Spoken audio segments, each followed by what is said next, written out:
Stop squeezing your abs while singing. You may have been told that this is the best way to support your breath, to squeeze your diaphragm and clench like you're lifting something heavy or giving birth. Pivot!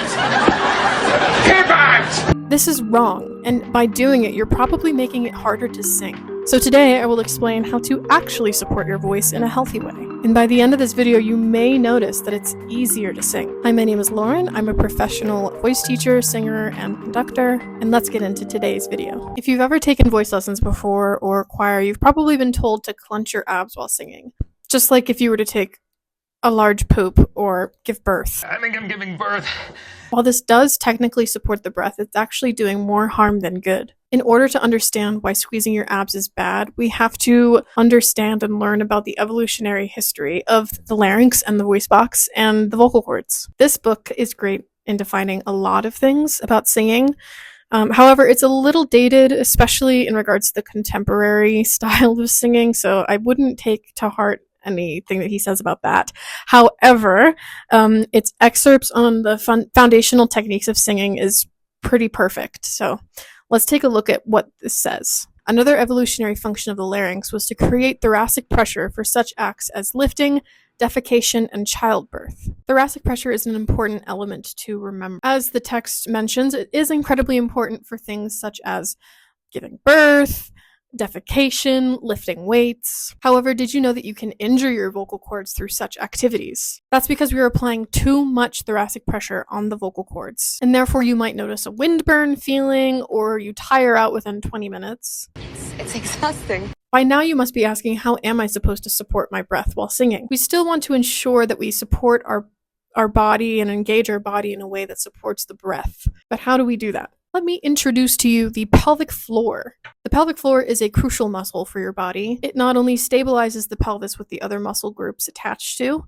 Now, I think we're going to do kind of a lesson type situation. So before we do that, make sure you have a yoga mat or you're comfortable laying on the floor. And then also be sure to grab yourself a cup with a little bit of water in it and a straw. So let's roll out our yoga mats and I'll tell you how to support your singing with your pelvic floor. Now, supporting your breath with your pelvic floor is as easy as doing a Kegel. If you've never done a Kegel before, it's the same thing as stopping your pee mid-flow. So let's try and find this feeling. We're going to start laying down on the floor. I'm going to angle the camera so you can see me. And we want to lay on our back with our knees bent and feet flat on the ground. So the next thing we're going to do is we're going to put our hands kind of into a triangle formation. We're going to place it on our pubic bone. So I'm going to lay down here and kind of walk you through everything. Now what we're going to do is, like I said, we're going to put our hands on our pubic bone, right? Ideally, you'd want both your hands, but right now I'm holding a microphone. So we just want to pay attention to how our pelvis moves when we breathe in and out. And remember from last week's video, which if you haven't watched it, you can watch it right here. From last week's video, we talked about breathing in through the butt, right? Expanding through the butt. So what we're going to do is we're going to breathe in through the butt, and then we're going to exhale and Kegel zip, stop pee mid-flow feeling. Okay, and just pay attention to how your pelvis moves. Okay, so breathing in and out. It's probably a lot for the mic, but you might notice that your pelvis kind of bucks, right? We don't want to actually forcibly buck our pelvis. However, you might feel a slight pulling sensation in the muscles. Okay, so do that a couple of times and then get used to that feeling. And once you feel super comfortable with it, let's move on. So the next thing we're going to do is we're going to add a little bit of voice behind it. So you're going to breathe in and you're going to exhale on a ha, right? Emphasis on the H, the ha that comes out beforehand. Okay, and just pay attention to your pelvis. So breathing in. Ha. It's kind of silly, I know, but let's do two more. Ha. Last one. Ha. You might actually feel your butt go when you breathe out, and that's good. That's your pelvic floor supporting your breath. Now that we made this pelvic floor discovery, let's apply it to some singing. Okay, so now we're going to be in a standing position. All right, so right here I've got my cup, and I've got this little tiny straw here. You can use any straw, but the smaller the better. You can see just how Just how small that is, right? This is an actual professional singing straw. You can buy them online. They're really wonderful. Highly recommend. So first things first, we need to make sure our knees are bent, shoulder width apart. Okay, and all of what we're going to be doing is just blowing some bubbles into our little cup of water here.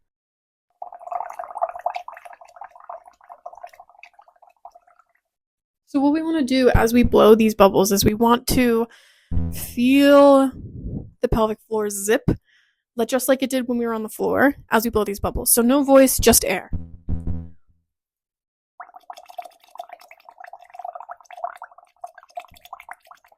You might feel a sort of bucking feeling, like I mentioned, right? We don't actually want to be doing that, right? But you will feel a sort of pull in the pelvic floor. Now let's add some voice. It could be any pitches you want. We're just going to slide up and down our range.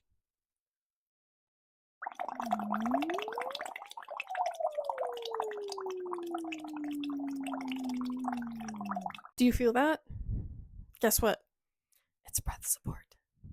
Okay, so all you need to be doing is just making sure that you are tucking in, right? You have that feeling of the pelvic floor. If you need to just practice without singing for a while, do that. Okay, don't force yourself to understand something when you don't understand it. Really take your time. Singing is not linear, and singing does not happen overnight. It takes focus and it takes practice. So be gentle with yourself if you don't quite understand it. Message me in the comments if you have any questions. We're going to move over and do some vocal warm-ups if you feel ready. If not, then pause and just practice what we talked about so far. All right, let's do some warm-ups. We're going to start on a lip buzz. If you can't lip buzz, a V, like works great. But I highly recommend practicing lip buzzes. I think they're really helpful for when we first warm up. All we're going to do is we're just going to focus on that feeling of the Kegel activation as we sing.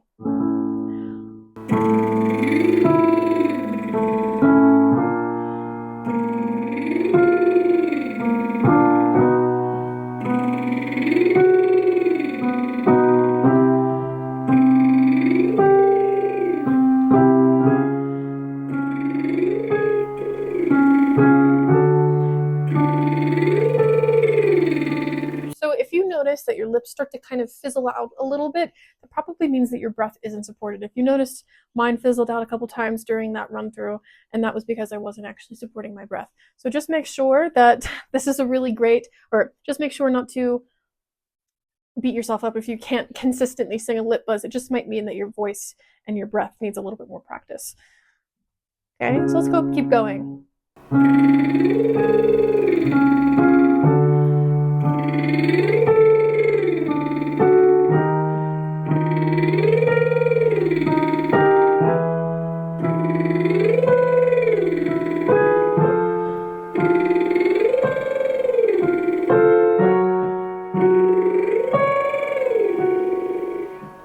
Good. Now from here, we're just going to go. We want to focus on that zip, like Kegel zip that we talked about, okay? If you need to add a little bit of an aspiration beforehand, like I always think of Cool Whip from Family Guy.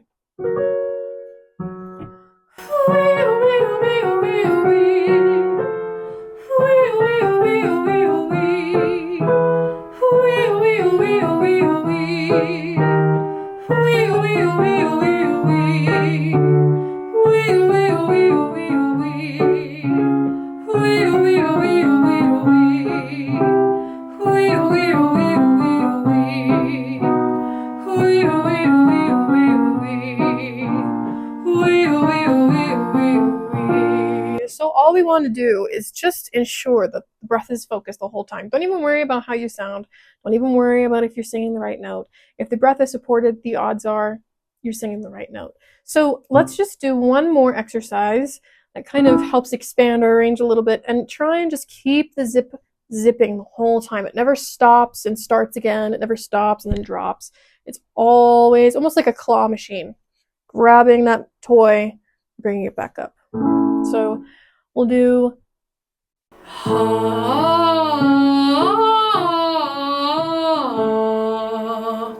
that's 1, 5, 3, high 1, 5, 3, 5, 1.